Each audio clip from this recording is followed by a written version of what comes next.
स्वास्थ्य एवं रोग, संक्रामक रोग, असंक्रामक रोग। संक्रामक रोग, यह रोग एक व्यक्ति से दूसरे व्यक्ति में फैल सकता है। उदाहरण है कोरोना। यह रोग वायरस, बैक्टीरिया इत्यादि के कारण फैलते हैं। प्रायः गरीब देशों में ज्यादा फैलते हैं। असंक्रामक रोग एक से दूसरे व्यक्ति में नहीं फैलते, जैसे जीवन शैली से हो सकते हैं, जैसे तनाव, मधुमेह, सोने में देरी, खान पान समय पर नहीं। खान पान, मदिरा, तंबाकू, जैसे कैंसर, पेप्टिस, अल्जाइमर, अल्सर। प्रदूषण से अस्थमा, कैंसर। वंशानुगत में जैसे जेनेटिक बीमारी, हीमोफीलिया, सिकल सेल एनीमिया।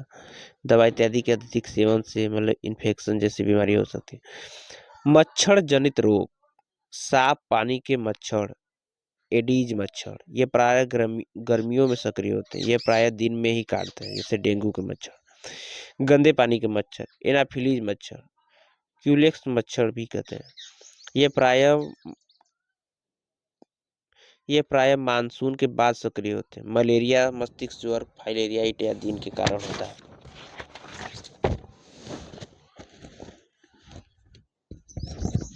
कवक जनित रोग, खाज, स्क्रैबीज, यह एक संक्रामक रोग है।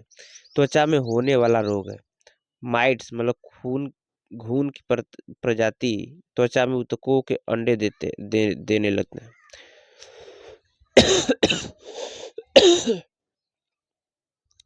वायरल इन्फेक्शन या डिसीज, आंख आना या नेत्र श्लेष्मलाशोथ,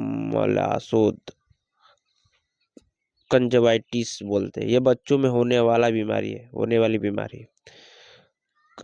कंजक्टिवा में होने वाली इन्फेक्शन के कारण आंखें लाल हो जाती है।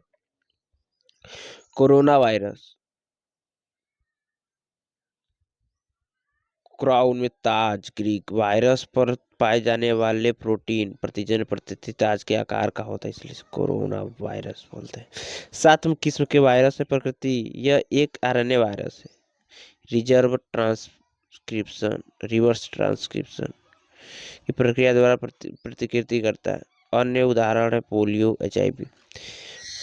श्वसन संबंधी बीमारी है, प्लस फेफड़ों को प्रभावित करता है। जब फेफड़े ज्यादा प्रभावित हो जाए तो वह निमोनिया का हो जाती है। यस 2001 में सबसे खतरनाक सर्विस एक्यूट रिस्पिरेटरी सिंड्रोम बिल्ली से फैला था। MERS middle east respiratory syndrome ऊंट से फैला। कोविड-19 चमकीला। Influenza virus, influenza A, influenza B, influenza C. इन्फ्लुएंजा बी और सी सिर्फ पक्षियों को प्रभावित करते हैं, जबकि इन्फ्लुएंजा ए पक्षी एवं स्तनधारियों को प्रभावित करता है। ये वायरस आसानी से म्यूटेट होते हैं।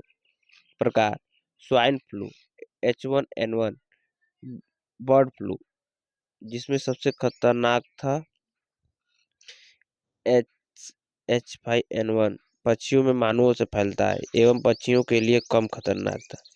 और H5N8 2020 पक्षियों के लिए जानलेवा था, मानवों में संक्रमण की दर लगभग 0 थी। हेपेटाइटिस, लीवर का सूजन, ज्यादा तो लीवर का कैंसर बन सकता है। हेपेटाइटिस ए एक्यूट, तीव्र, मतलब 1-2 महीने में ठीक हो जाता है। जल या भोजन द्वारा संक्रमण होता है। ठीक। Hepatitis B zero, acute, chronic, मतलब 6 से 7 महीने लग जाता है ठीक होने में। रक्त अथवा शरीर के अन्य तरल द्वारा संक्रमण से फैलता है। हेपेटाइटिस ए, हेपेटाइटिस बी का टीकाकरण उपलब्ध है। टीकाकरण से रोकथाम भी संभव है। हेपेटाइटिस सी 6 से 7 महीने लगते हैं। रक्त द्वारा संक्रमण होता है। टीकाकरण उपलब्ध नहीं है, किंतु कारगर दवाएं उपलब्ध है।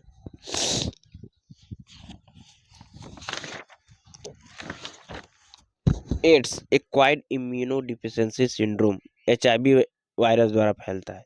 ह्यूमन इम्यूनोडिफिशियेंसी वायरस, यह एक RNA वायरस होता है। यदि कोई व्यक्ति पहले से ही यौन संबंधी बीमारियों से पीड़ित हो तो एड्स की संभावना बढ़ जाती है। रक्त से शुक्राणु से फैलता है। HIV शरीर में T हेल्पर कोशिकाओं को मारता है, जैसे कि एक हो गया प्रतिरक्षी पी CD4। परिणाम स्वरूप शरीर में CD4 एंटीजन की कमी होती है, जिससे प्रतिरक्षा प्रणाली कमजोर हो जाती है। खसरा, छोटी मात्रा या चेचक। खसरा, बुखार एवं चकत्ते एक साथ आते हैं, इनसे मृत्यु नहीं होती है। छोटी मात्रा, बुखार 2-4 दिन पहले आता है, इसमें 10 में एक मृत्यु हो जाती है। मंकी पॉक्स, छोटी मात्रा का वर्जन, बुखार तीव्र, लिम्फ नोड में सूजन हो जाता है। Polio type 1, type 2, type 3 polio. Bharat में टाइप 1 का और टाइप 3 का भारत में उन्मूलन हो चुका है। वह दूसरा का विश्व भर में उन्मूलन। पोलियो वायरस का भारत में उन्मूलन हो चुका है।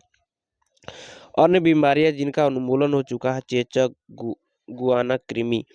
इनका प्रभाव बच्चों पर पड़ता है, खासकर हाथ एवं पांव पर। यह भी एक प्रकार का आरएनए वायरस है। इनका संक्रमण ओरल फीसल रूट के माध्यम से, मलमूत्र के माध्यम से होता है। क्योंकि पोलियो वायरस आंतों में प्रतिकृति करती हैं, आंतों में मतलब पोलियो वायरस की आंतों में प्रतिकृति होती है। डेंगू एवं चिकनगुनिया एडेक्स मच्छर द्वारा फैलता है। शरीर, जोड़, मांसपेशियों में हड्डियों में दर्द होता है, साथ ही तीव्र बुखार आता है, अतः इन्हें बोन ब्रेकिंग फीवर्स भी कहते हैं। प्लेटलेट्स की संख्या में गिरावट आती है, परिसंचरण तंत्र प्रभावित होता है, परिणाम स्वरूप कभी कभी व्यक्ति की मृत्यु भी हो सकती है।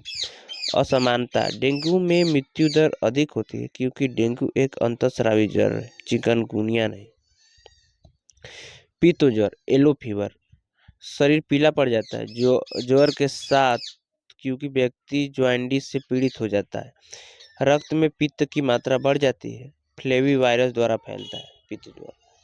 हाथी पांव, फाइलेरिया, लिम्फेटिक्स फिलारिसिस, क्यूलेक्स एवं एनाफिलिस मच्छरों द्वारा संक्रमण होता है। यह बीमारी मच्छरों के बार बार काटने पर होता है। इससे व्यक्ति के हाथ पांव में सूजन होता है क्योंकि इस बीमारी में शरीर की लसिका प्रणाली प्रभावित होती है।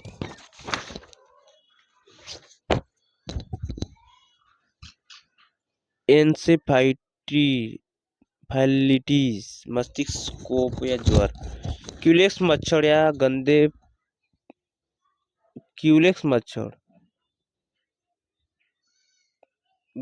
पानी द्वारा फैलाए। एक मिनट। क्यूलेक्स मच्छर गंदे पानी द्वारा में से फैलाई जाती है, जैसे एक्यूट एनाफाइलाइटिस, जापानी इंसेफ्लाइटिस। एक्यूट एनाफाइलाइटिस कम खतरनाक होता है, स्नायु तंत्र को प्रभावित करता है। गरीबों की बीमारी, प्रायः धान के खेतों में कार्यरत मजदूर प्रभावित होते हैं, जबकि जापानी एनाफाइलाइटिस बेहद खतरनाक। 25% संक्रमण बच्चों की मृत्यु। 25% संक्रमित बच्चों की मृत्यु स्नायु तंत्र को प्रभावित करता है, मानव से मानव में नहीं फैलते। सुअर इत्यादि इन वायरस को मजबूत बना देते हैं। वेस्ट नाइल फीवर, यह बीमारी पक्षी से मच्छर एवं मच्छर से मानव एवं घोड़े में फैलती है। क्यूलेक्स प्रजाति के मच्छर द्वारा यह फैलता है। यह बीमारी स्नायु तंत्र को प्रभावित करती है। ठीक। मधुमेह, लाइफ स्टाइल डिसीज। मधुमेह, लाइफ स्टाइल डिसीज। मधुमेह, पहला डायबिटीज मिलेटस, डायबिटीज इंस्पाई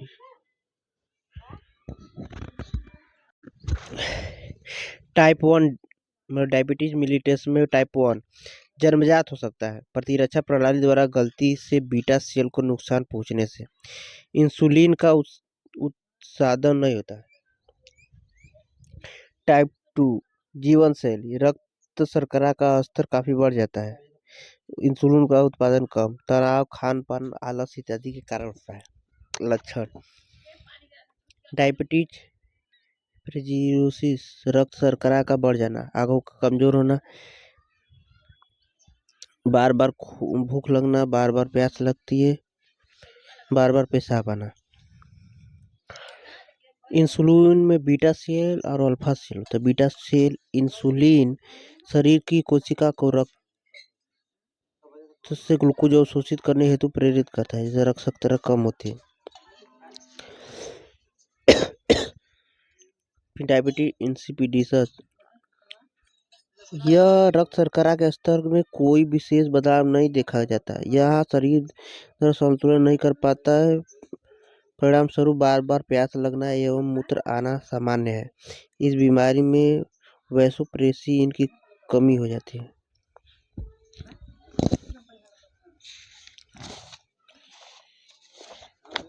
बैक्टीरिया से संबंधित बीमारी, अतिसार जैसे डायरिया, यह वायरस बैक्टीरिया एवं प्रोटोजोआ द्वारा फैलता है। बच्चों में यह रोटा वायरस एवं वयस्क में यह नोरा वायरस द्वारा फैलता है।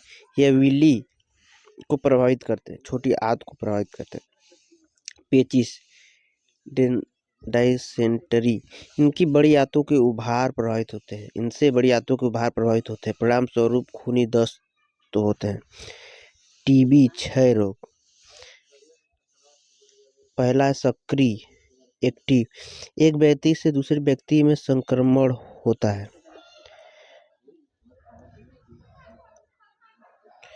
लक्षण के वजन कम, खून की उल्टी जैसी समस्या हो सकती है।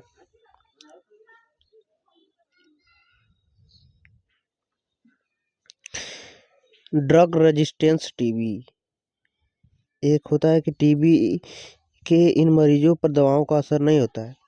यह दो प्रकार से होते हैं, जैसे MDR TB, multi drugs resistance TB. TB की फर्स्ट लाइन दवाएं मतलब कारगर नहीं होती, सेकेंड लाइन दवाएं कारगर होती है। और दूसरा XDR TB, extremely drugs resistance TB. TB की सेकेंड लाइन दवाएं कारगर नहीं होती। राम राम सत्य।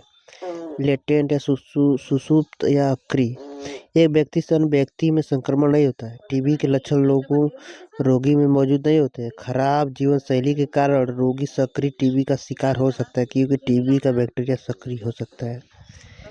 अच्छा, डिप्थीरिया, यह गले का घाव है जिसमें एपिग्लोटिस प्रभावित होता है। या कॉलरा, यह पानी से होने वाला अतिसार है जो महामारी का रूप ले सकता है। प्रोटोजोनल इन्फेक्शन या डिसीज, यह लीवर को प्रभावित करता है।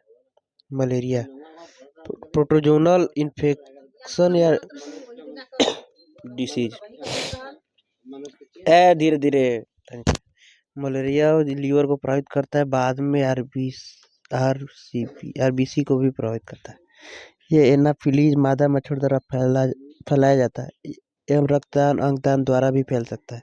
यह प्लाज्मोडियम प्रोटोजोआ द्वारा फैलता है। होने वाले शिशु को भी मलेरिया होता है। कैंसर, कोशिकाओं का अनियंत्रित विकास या बनना, कारण वंशानुगत, जीवन शैली खराब, गुटखा, तनावपूर्ण जीवन, प्रदूषण, अर्थात दो प्रकार का। बीइंग सौ में ये एक स्थान पर ही सीमित, ये फैलते नहीं, इलाज आसान है। मेलिग्नेंट, घातक, फैल जाते हैं, पूरे शरीर में अंगों को प्रभावित कर सकती है। जैसे कार्सिनोमा, शरीर के अंगों के बाह्य परत के आसपास। सार्कोमा, उत्तक मांसपेशियों या अंगों में। मेलानोमा, त्वचा। लिम्फोनोमा, लसिका प्रणाली में। ल्यूकेमिया, ब्लड कैंसर मतलब। मिर्गी, इपिलेप्सी, जब शरीर में तंत्रिका आवेग की उत्पत्ति असामान्य हो जाए तो न्यूरॉन ठीक प्रकार से क्रिया नहीं कर पाते और व्यक्ति को दौरे पड़ते हैं। भूलने की बीमारी, अल्जाइमर डिसीज, इस बीमारी में स्यूलेक्स एवं ग्लेरी विकृत हो जाते हैं, परिणाम स्वरूप दिमाग का वही हिस्सा प्रभावित होता है जो स्मृतियों के लिए सहायक है। समय के साथ अधिक न्यूरॉन मरने लगते हैं, जिससे सोच, व्यवहार और सामाजिक कौशल में लगातार गिरावट आती है। यह मनोभ्रांत का सबसे आम कारण है, अर्थात व्यक्ति अपनी व्यक्तित्व ही भूल जाता है। पार्किंसन डिसीज, यह एक मस्तिष्क विकार जिसमें हिलने, चलने एवं संतुलन बनाने में कठिनाई होती है। शरीर में डोपामाइन का उत्पादन कम हो जाता है एवं व्यक्ति भ्रम का शिकार हो जाता है। पशुओं से मनुष्यों में फैलने वाली बीमारी, इबोला, यह फल खाने वाले चमगादड़, गोरिल्ला, हिरण एवं बंदर से फैलता है। यह एक रक्तस्रावी बुखार जिसमें रक्त का दाब कम हो जाता है एवं किडनी, लीवर प्रभावित होते हैं। यह शरीर के तरल द्रव्य व्यक्ति टू व्यक्ति फैल सकता है। निपा वायरस, यह चमगादड़ों से फैलता है। सूअर इत्यादि इनके प्रभाव को बढ़ा सकते हैं। भोजन इत्यादि के माध्यम से यह फैल सकता है। यह मस्तिष्क को जैसी एक बीमारी है। जीका वायरस एडीज मच्छर द्वारा जो मच्छर ज्वार फैलता है द्वारा फैलता है। यह फ्लेवी वायरस द्वारा फैलता है।